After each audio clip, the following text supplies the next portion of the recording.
Christmas season greetings to you. Wait minute ప్రోగ్రామ్ని వీక్షించడానికి ఆన్లైన్కి వచ్చినటువంటి మీకు ప్రభు పేరట శుభములు కలుగునుగాక. ప్రియమైనటువంటి దేవుని బిడ్డలారా, 1 యోహాను 5వ అధ్యాయము 5వ వచనంలో యేసుక్రీస్తు వారు దేవుని కుమారుడని నమ్మినటువంటి వారు లోకాన్ని జయించి ఉన్నారు అని మనము విన్నాము. అయితే 6వ వచనంలో ఏమని రాయబడి ఉన్నదంటే, ఆ దేవుని కుమారుడు, దేవుడు కుమారుడు, దేవుని కుమారుడు భూమి మీదకి వచ్చాడు, ఆయనే క్రీస్తు యేసు.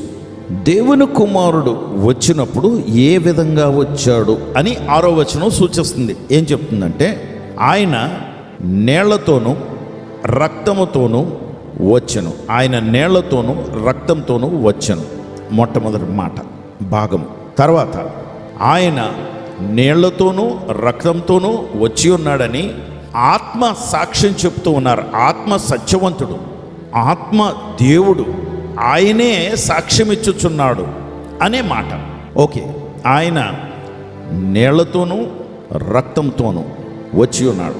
ఏంటి ఈ విషయం అంటే, దేవుని బిడ్డలారా, నీళ్లతో రావటం అంటే నువ్వు నేను మనమందరము పుట్టినప్పుడు, పుట్టకముందు తల్లి గర్భంలో ఉన్నప్పుడు చూడండి, ఒకసారి ఫుల్ మంత్స్ కంప్లీట్ అయిపోయాయి అనుకోండి, జెస్టేషనల్ పీరియడ్ కంప్లీట్ అయిపోతుంది, అంటే 9 నెలలు పూర్తి అయిపోతే అప్పుడు డాక్టర్లు పూర్తయిపోయింది అని పరీక్షించి ఉమ్మనీరు అయిపోతుందండి, కారిపోయింది, వెంటనే బాబుని లేకపోతే పుట్టబో శిశువుని ఆపరేషన్ ద్వారా తీసేయాలి బయటికి, లేకపోతే చాలా రిస్క్ ఇద్దరికి, తల్లికి బిడ్డ కూడా అని వెంటనే సర్జికల్గా ఆపరేషన్ చేసో ఏదో మొత్తానికి బాబునో ఆ పాపనో బయటికి తీసేస్తారు. ఎందుకంటే ఏంటట, ఉమ్మ నీరు అయిపోయిందని. ఈ ఉమ్మ నీరు ఏంటి అంటే, గర్భసంచిలో ఉన్న శిశువు ఎందులో ఉంటాడంటే నీటిలో ఉంటాడు లోపల.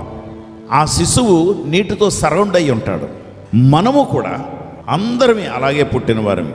యేసుక్రీస్తు వారు కూడా అలాగే పుట్టినవాడు, నీళ్ల మూలముగా. అంటే గర్భసంచిలో చుట్టూ నీళ్లు ఉంటుండగా ఆయన లోపల శిశువుగా పెరిగాడు. అయితే దేవుని బిడ్డలారా, ఒక విషయం అదైతే, ఈయన రక్తం వలన కూడా, అంటే రక్తము, నీరు రక్తము, రక్తం వలన. రక్తం ఎవరికి ఉందంటే మనకే ఉందండి, మనుషులకే ఉంది. ఈ భూమి మీద ఉన్నటువంటి జీవిస్తున్నటువంటి వారికి మాత్రమే ఉంది, కానీ దేవుడికి రక్తం లేదు. ఎందుకు రక్తం లేదంటే, ఆయనకి రక్తం అవసరం లేదు. రక్తం చేసే పని ఏంటంటే జీవింప చేస్తుంది. ఎందుకు జీవింప చేస్తుందంటే, జీవవాయువును శరీరం అంతా తీసుకువెళ్తుంటుంది. జీవవాయువును అక్కడ జీవవాయువుని ఇచ్చి కార్బన్ డైఆక్సైడ్ని, పనికిరానటువంటి కార్బన్ డైఆక్సైడ్ని తీసుకుని మన నాసిక రంధ్రాల ద్వారా మరలా బయటికి, లంగ్స్ ద్వారా బయటికి బ్లోఅవుట్ చేస్తుంది. ఎక్స్పిరేషన్ అంటారు, అంటే బయటికి తీసేస్తుంటుంది. కనుక రక్తం చేసే చాలా ప్రాముఖ్యమైనటువంటి పని అది. రక్తం లేకపోతే మనిషి చచ్చిపోతాడు. ఎందుకంటే ఆక్సిజన్ లోపలికి వెళ్ళదు, ఇంకా జీవవాయువు వెళ్ళదు, జీవింప చేసే వాయువు వెళ్ళదు. అందుకే దేవుని బిడ్డలారా, దేవుడికి అక్కర్లేదు జీవవాయువు. అయితే అక్కడ ఉన్న దేవుడు, సర్వలోకాన్ని సృజించిన దేవుడు భూమి మీదకి వస్తే ఆయన మనిషిగా బ్రతకటానికి రక్తం మూలముగా పుట్టినవాడు, రక్తం మూలముగా పుట్టినవాడు, రక్తం కలిగి ఉన్నాడు. అందుకే నీరు రక్తము అంటే, ఆ మాటకు అర్థం ఏంటంటే, దైవత్వము కలిగినటువంటి వాడు దేవుడై ఉండి, ఆత్మస్వరూపుడై ఉండి, మరియ గర్భంలోకి ఉద్భవించగానే శిశువుగా ఆయన నీటి మూలంగా, అంటే గర్భసంచిలో ఉండి సాధారణమైన సామాన్యమైనటువంటి మనిషిగానే పుట్టి, ఆయన రక్తం కలిగి ఉండి రక్తం మూలముగా కూడా పుట్టాడు. ఈ లోకంలో జీవించడానికి రక్తం మూలముగా మానవుడిగా పుట్టాడని, మనిషిగా జీవించాడని ఈ విషయం సాక్ష్యమిస్తున్నారు పరిశుద్ధాత్మదేవుడు. ఆత్మదేవుడు సత్యవంతుడు, ఆయన అబద్ధాలు ఆడటానికి నరమాత్రుడు కాడు. ఆత్మదేవుడు మనతో సాక్ష్యం ఇస్తున్నారు. ఆయన బాబు నీటి మూలముగాను రక్త మూలముగాను జీవించినవాడు, పుట్టాడు. అందుకే ఆయన దేవుని కుమారుడు. నువ్వు నమ్మితే ఆశ్చర్యం ఏంటో తెలుసా? నువ్వు నమ్మితే, దేవుని బిడ్డ, నువ్వు నమ్మితే ప్రియమైనటువంటి వారలారా, మీరు నమ్మితే మీరు కూడా మనిషిగా పుట్టినటువంటి మీరు దేవుని కుమారులుగా మార్చబడగలరు. హల్లెలూయా. దేవుని కుమారులుగా ఎప్పుడైతే మార్చబడుతున్నారో, కూర్చోటానికి కూడా నాకు ఇష్టపడటం లేదండి, లేచిపోవాలని ఉంది. నాలాంటి వాడు దుర్మార్గపు ఆలోచనలు, చూపులు, క్రియలు బయటికి ఎవరికీ తెలియదండి నేను ఎంత చెడ్డవాడినో.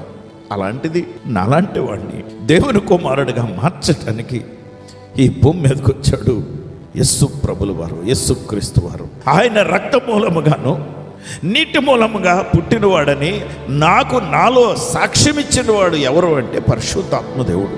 కనుక నేను నమ్మాను, నేను ధన్యుణ్ణయ్యాను, నేను దేవుని కుమారుడిగా మార్చబడ్డాను. What about you?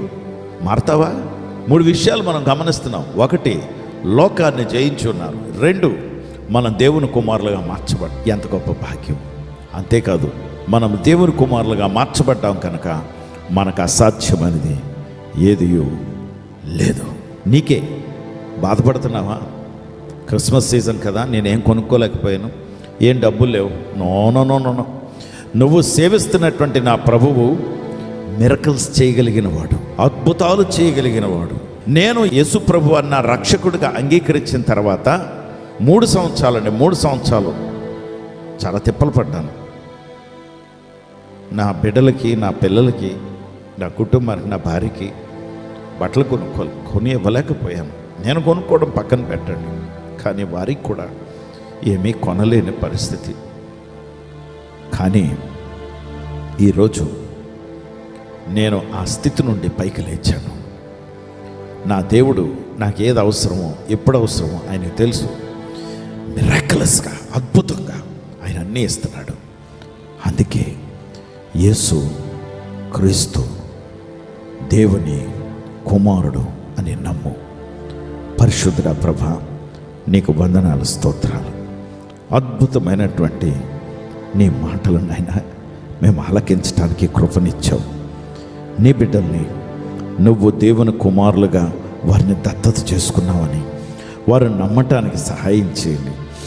ఆ రక్తం కార్చడానికి భూమి మీదకి వచ్చావని, నీటి మూలముగా నువ్వు జన్మించావని ప్రభా, ఆ నీరు అనే వాక్యాన్ని భూమి మీదకి తీసుకురావటానికి నీవు గర్భంలోని ప్రభా ఉద్భవించావని, తర్వాత మరలా బాప్తిస్మం ద్వారా నీటిలో మునిగావని, పైకి లేచినప్పుడు నాయన మాకందరికీ కూడా పాపక్షమాపణ అనుగ్రహించడానికి ఇష్టపడ్డావని, మాతో ఐక్యము చేసుకున్నావని, ఐక్యపరుచుకున్నావని, అందుకే ఈయన నా ప్రియ కుమారుడు అని తండ్రి అయిన దేవునితో సాక్ష్యం పొందినటువంటి వాడు అని పరిశుద్ధాత్ముడు మాలో సాక్ష్యం చెప్తున్నారు.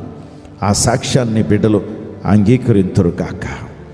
యేసుక్రీస్తు వారి నామములో ప్రార్థించి వేడుకొంచున్నాము తండ్రి. ఆమేన్.